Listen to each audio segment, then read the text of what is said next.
سورۃ التوبہ آیت نمبر 15۔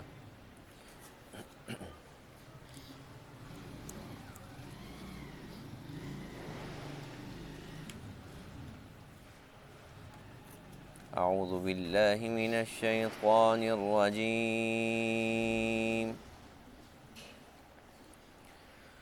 بسم اللہ الرحمن الرحیم۔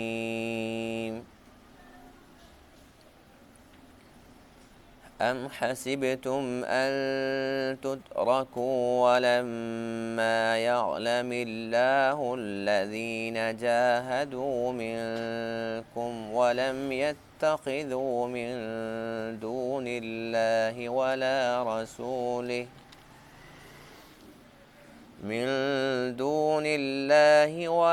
رسوله ولا المؤمنين وليجة واللہ خبیر بما تعملون۔ صدق اللہ العظیم۔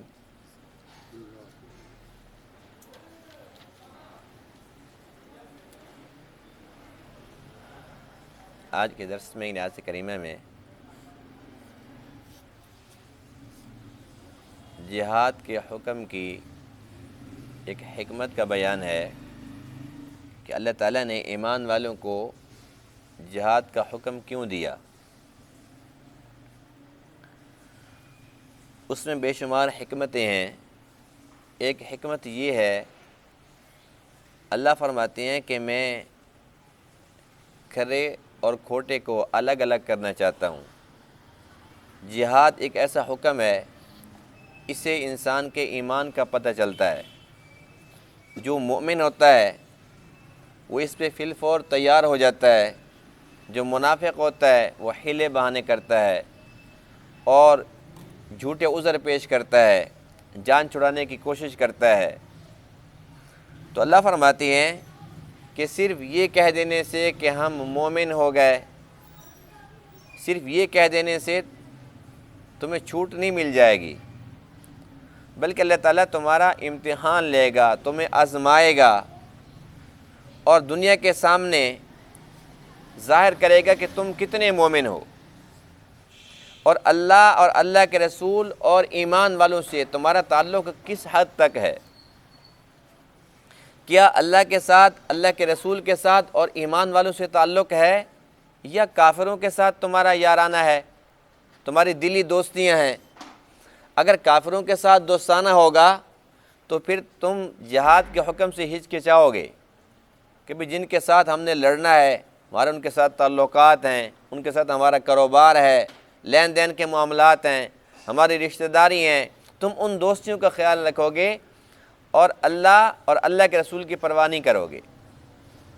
تو یہ ایک بہت بڑی حکمت ہے، یعنی کہ اللہ تعالیٰ اپنے بندوں کو آزمانا چاہتا ہے کہ اس آزمائش کے اندر یہ لوگ پورے اترتے ہیں یا نہیں اترتے۔ ام حسبتم، کیا تم گمان کرتے ہو، ان تترکو، کہ تمہیں چھوڑ دیا جائے گا، ولما یعلم اللہ الذین، حالانکہ اللہ تعالیٰ نے ظاہر نہیں کیا ان لوگوں کو، جاہدوا منکم، جنہوں نے جہاد کیا تم میں سے، ولم یتخذوا من دون اللہ، اور نہیں بنایا اللہ کے علاوہ، ولا رسولہ، اور اللہ کے رسول کے علاوہ، ولا المؤمنین، اور ایمان والوں کے علاوہ، ولیجہ، کسی کو دلی دوست، واللہ خبیر بما تعملون، اور اللہ تعالیٰ باخبر ہے ان اعمال سے جو تم کرتے ہو۔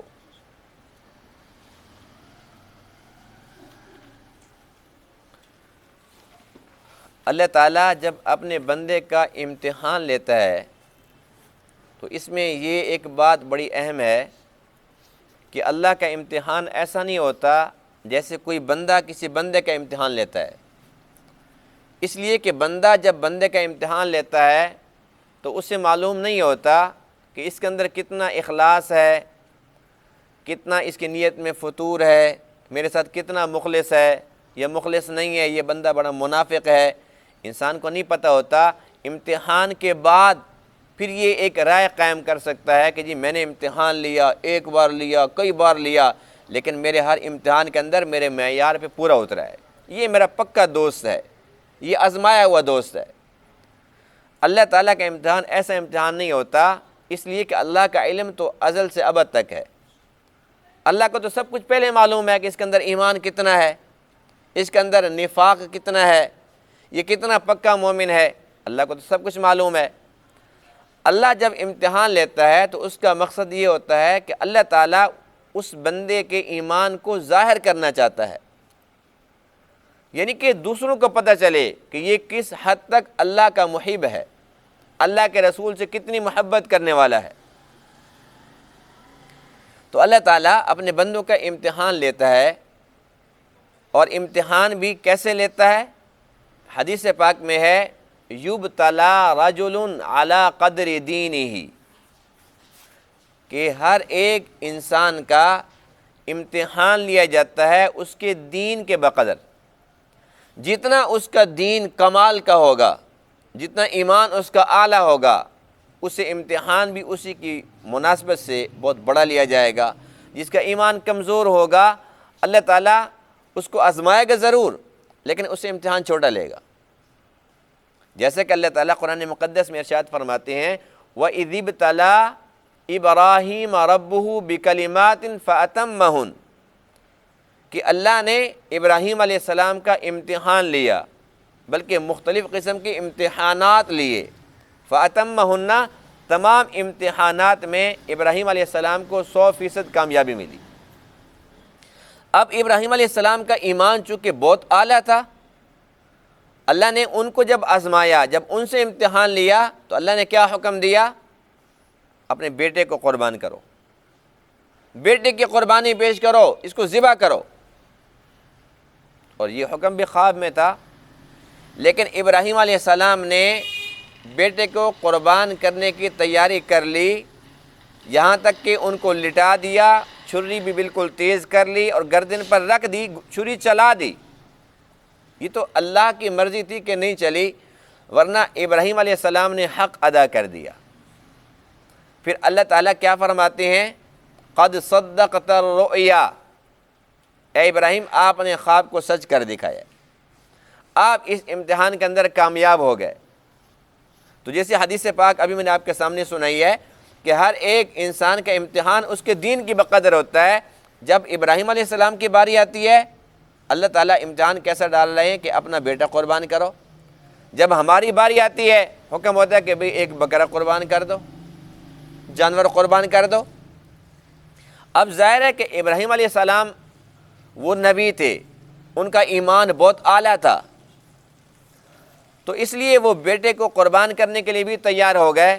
لیکن چونکہ ہمارا ایمان کمزور ہے اور یہ اللہ کے علم میں تھا، اللہ تعالیٰ نے یہ امتحان ہم پہ ڈالا ہی نہیں ہے کہ اپنے بیٹوں کو قربان کرو۔ اللہ کو پتہ تھا کہ یہ فیل ہو جاتے۔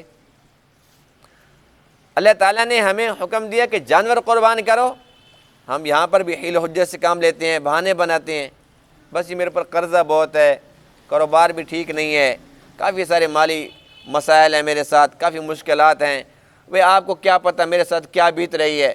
یعنی کہ اللہ کو تو پتہ ہوتا ہے، اس بندے کو پتہ ہوتا ہے میرے پاس ہے، لیکن جانور قربان کرنے کے لیے بھی حیل و حجت سے کام لے رہا ہے۔ اس چھوٹے سے امتحان کے اندر بھی ہم جیسا بندہ فیل ہو جاتا ہے اور قسمت والے پاس ہوتے ہیں۔ تو اس لیے اللہ تعالیٰ امتحان تو لیتا ہے، لیکن ہر بندے کو اس کے دین کی مناسبت سے، دین اس کے اندر کتنا ہے، ایمان کتنا ہے، اس کے بقدر اسے امتحان لیا جاتا ہے۔ اور یہی بات کہ اللہ تعالیٰ امتحان لیتا ہے، اللہ تعالیٰ نے قرآن مقدس کے مختلف مقامات پر ہمیں سمجھائی ہے۔ ایک آیت میں ارشاد فرمایا احسب الناس ان یترکوا ان یقولوا آمنا وہم لا یفتنون، کیا صرف یہ کہنے سے کہ ہم مومن ہو گئے، آمنا ہم ایمان لے آئے، بس تم چھوڑ دیے جاؤ گے؟ وہم لا یفتنون، انہیں آزمایا نہیں جائے گا، ان کا امتحان نہیں لیا جائے گا۔ جب ایک انسان کلمہ پڑھ لیتا ہے، وہ مسلمان ہو جاتا ہے، وہ مومن بن جاتا ہے، تو اللہ فرماتے ہیں کہ میں نے اس کا امتحان تو ضرور لینا ہے۔ جب لا الہ الا اللہ پڑھ لیا، محمد رسول اللہ پڑھ لیا، اب امتحان تو لیا جائے گا۔ پتہ کرنا پڑے گا نا کتنا کھرا ہے کتنا کھوٹا ہے۔ ایک آیت میں ارشاد فرمایا ما کان اللہ لیذر المؤمنین علی ما انتم علیہ حتی یمیز الخبیث من الطیب، اللہ مومنوں کو ایسے نہیں چھوڑ دے گا یہاں تک کہ خبیث کو طیب سے ممتاز کرے گا۔ دنیا کو پتہ چلنا چاہیے نا، دنیا کے سامنے ظاہر ہو، پتہ چلے کہ یہ کس پائے کا ایمان رکھتا ہے، یہ اللہ کے رسول سے کتنی محبت کرتا ہے۔ زبانی جمع خرچہ یہ حقیقت بھی ہے کچھ۔ اللہ تعالیٰ اپنے بندوں کو آزماتا ہے اور آزمائش کے مختلف طریقے ہوتے ہیں، جیسے کہ ایک آیت میں ارشاد فرمایا وَلَنَبْلُوَنَّكُمْ بِشَيْءٍ مِّنَ الْخَوْفِ وَالْجُوعِ وَنَقْصٍ مِّنَ الْأَمْوَالِ وَالْأَنفُسِ وَالثَّمَرَاتِ، ہم اپنے بندوں کو آزماتے ہیں، ان کا امتحان لیتے ہیں، کبھی خوف مسلط کر کے، کبھی بھوک مسلط کر کے، کبھی جان کا نقصان، کبھی مال کا نقصان، کبھی پھلوں کا نقصان، یعنی کہ ہم آزماتے ہیں۔ کبھی زیادہ دے دیا امتحان ہے، کبھی کم دیا امتحان ہے، کبھی کسی کو بالکل نہیں دیا امتحان ہے، کسی کو بہت ہی زیادہ دے دیا، ہر بندہ امتحان میں ہے۔ اور اللہ کو یہ حق حاصل ہے کہ وہ اپنے بندوں کا امتحان لے۔ تو اللہ فرماتے ہیں کہ یہ جہاد کا جو حکم ہے اس میں بے شمار حکمتیں ہیں۔ ایک حکمت یہ بھی ہے، اسی ایک عمل سے تو پتہ چلتا ہے کہ کون مومن ہے کون منافق ہے، کون اللہ کے رسول اور ایمان والوں سے دلی تعلق رکھتا ہے اور کون کافروں کے ساتھ یارانے رکھتا ہے۔ اس لیے کہ جیسے مسلمان نماز پڑھتے ہیں تو منافق بھی پڑھا کرتے تھے، نماز تو وہ بھی پڑھتے تھے، روزے مسلمان رکھتے تھے یہ بھی رکھ لیتے تھے، لیکن جب باری آتی تھی نا جہاد کی، اب مومن وہ فوراً تیار ہو جاتے تھے۔ جو منافق ہوتے تھے کبھی کیا کہتے تھے ان بیوتنا عورہ، ہمارے تو گھر اکیلے ہیں۔ اللہ فرماتے جھوٹ بولتے ہیں، کوئی گھر اکیلے نہیں ہے، ان یریدون الا فرارا، صرف بھاگنے کے لیے بہانہ ہے اور کچھ بھی نہیں ہے۔ تو اللہ فرماتے ہیں کہ یہیں سے پتہ چلتا ہے کہ کون مومن ہے کون منافق ہے، کون کھرا ہے کون کھوٹا ہے۔ جس کے دل میں اللہ کی محبت ہے، اللہ کے رسول کی محبت ہے، ایمان والوں کی محبت ہے، وہ نہیں دیکھتا کہ میرا دشمن کون ہے، اپنا ہے یا پرایا ہے، میرا رشتہ دار ہے یا نہیں ہے، اس کے ساتھ میرا کاروبار ہے یا نہیں ہے۔ وہ یہ دیکھتا ہے کہ جب یہ اللہ کا دشمن ہے، اللہ کے رسول کا دشمن ہے، ایمان والوں کا دشمن ہے، تو میرا بھی دشمن ہے۔ جس کے دل کے اندر دنیا کی محبت ہوتی ہے پھر وہ اپنے کاروبار کو دیکھتا ہے، اپنے خاندان کو دیکھتا ہے، قرابت داری کا خیال کرتا ہے، وہ اللہ کے رسول کو پس سے پوچھ ڈال لیتا ہے۔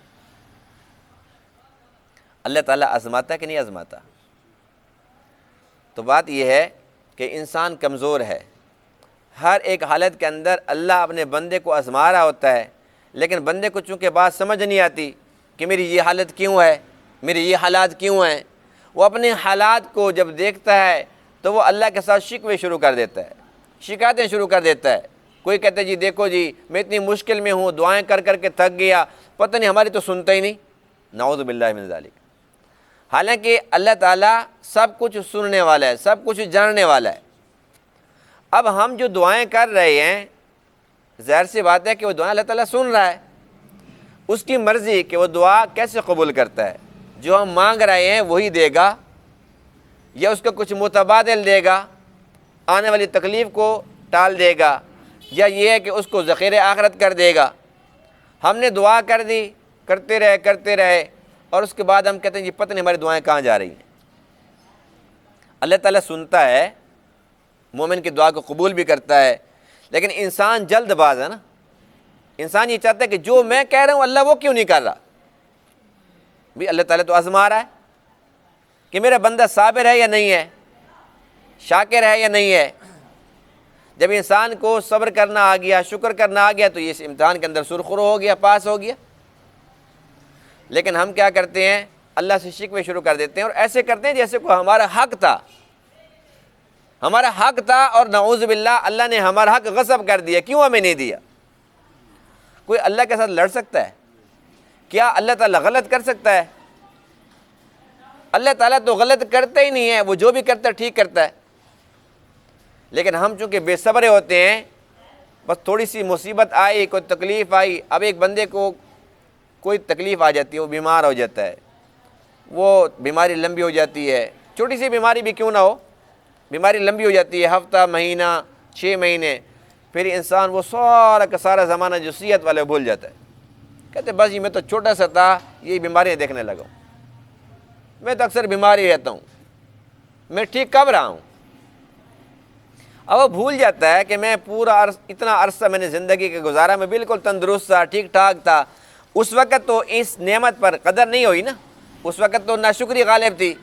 اب جب یہ نعمت تھوڑے دن کے لیے، کچھ عرصے کے لیے اللہ تعالیٰ نے روک دی، اب انسان مایوسی میں چلا جاتا ہے، پھر وہ سارا زمانہ بھول جاتا ہے۔ ایک شخص تھا، جوان تھا، نوجوان تھا، اس کے سر میں درد ہوا نا تو اس نے وہ پٹی باندھ رکھی تھی۔ آج کل تو اس کا رواج ختم ہو گیا، کچھ عرصہ پہلے تک اسی طریقے سے لوگ کرتے تھے کہ اگر درد ہو جاتا تھا نا تو وہ پٹی باندھ دیتے تھے۔ اس نے پٹی باندھ رکھی تھی۔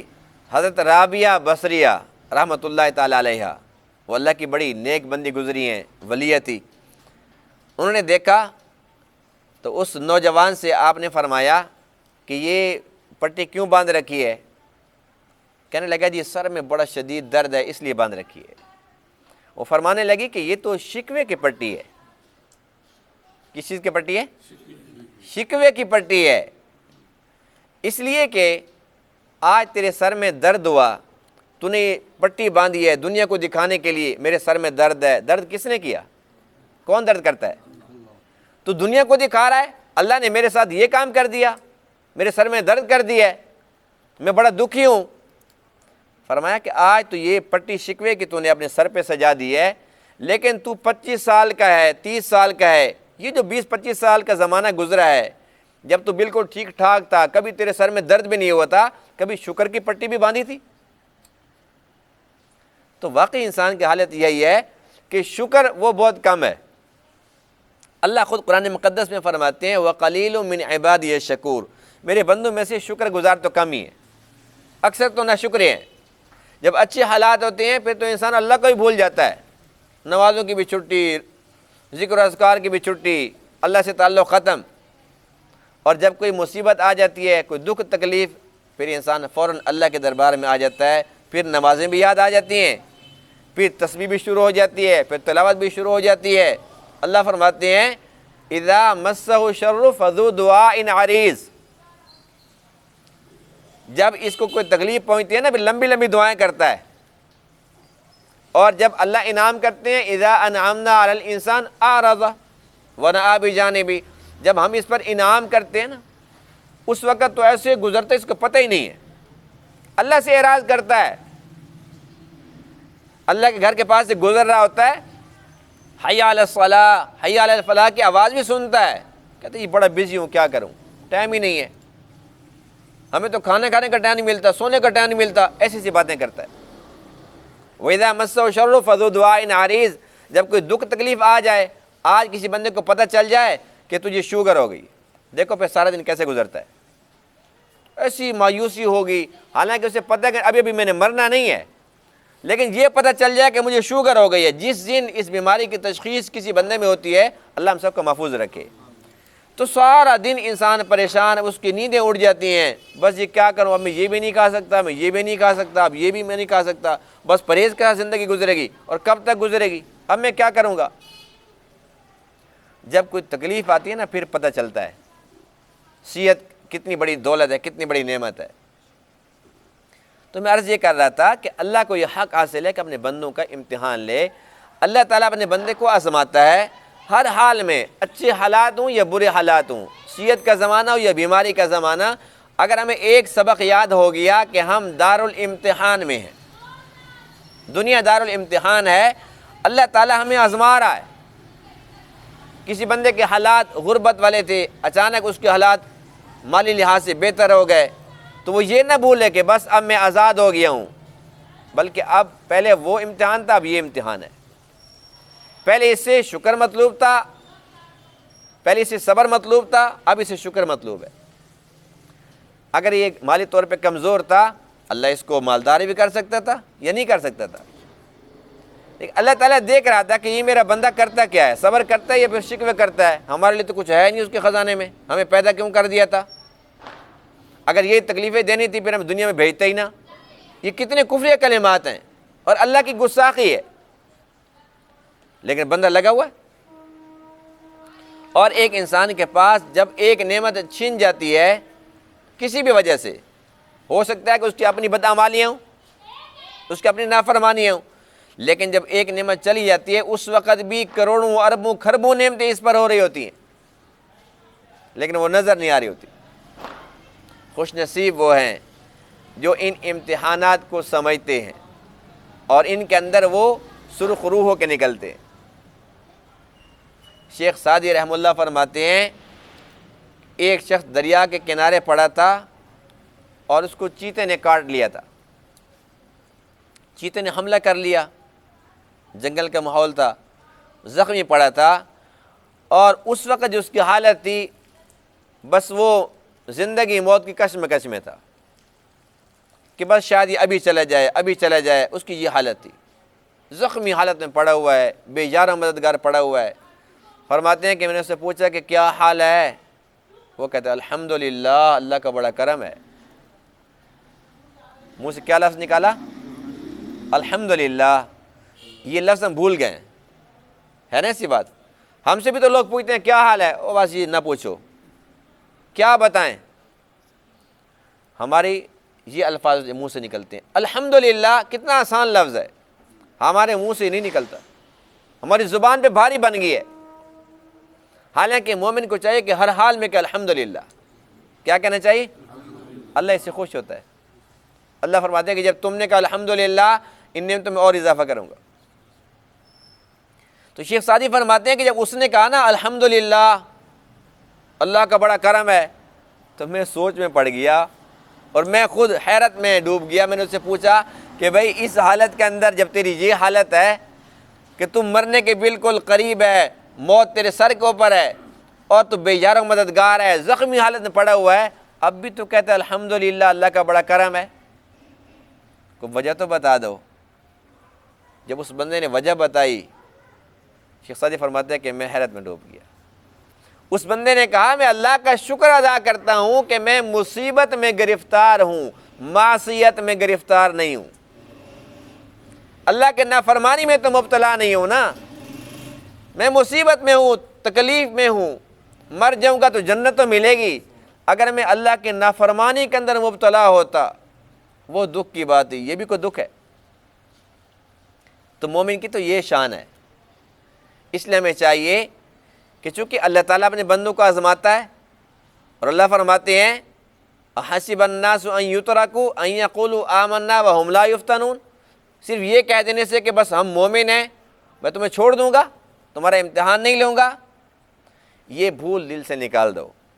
اللہ تعالیٰ امتحان لے گا، ضرور لے گا۔ تو ہم جس حالت میں بھی ہوں ہمیں یہ یقین رکھنا چاہیے کہ اللہ تعالیٰ اس وقت مجھ سے یہ امتحان لے رہا ہے، اور جب میں اللہ تعالیٰ کو راضی کرنے کی کوشش کروں گا، صبر شکر والی زندگی گزاروں گا، تو میں اس امتحان کے اندر کامیاب ہو جاؤں گا، اللہ مجھے ضرور سرخرو فرمائے گا۔ جب یہ ہمارا یقین بن جائے گا پھر کسی بھی دکھ کے اندر ہمیں پریشانی نہیں ہوگی۔ بیماری تو آ سکتی ہے لیکن اس بیماری کے اندر ہمیں پریشانی نہیں ہوگی کہ اللہ تعالیٰ نے بھیجی ہے، اللہ تعالیٰ اس کو ختم کر دے گا۔ اگر کوئی اور تکلیف اچانک آ جاتی ہے، کوئی مصیبت سر پہ آ پڑتی ہے، تو ہمیں یقین ہوگا کہ یہ اللہ تعالیٰ نے خود بھیجی ہے، مجھے آزمانا چاہ رہا ہے کہ میرا بندہ کیا کرتا ہے۔ بس جب یہ یقین کامل نصیب ہو جائے تو انشاءاللہ اللہ کے ہر امتحان کے اندر ہم کامیاب ہوں گے اور سرخرو ہوں گے انشاءاللہ۔ اللہ تعالیٰ ان تمام باتوں کو سمجھنے عمل کرنے کی توفیق عطا فرمائے۔ وآخر دعوانا الحمدللہ رب العالمین۔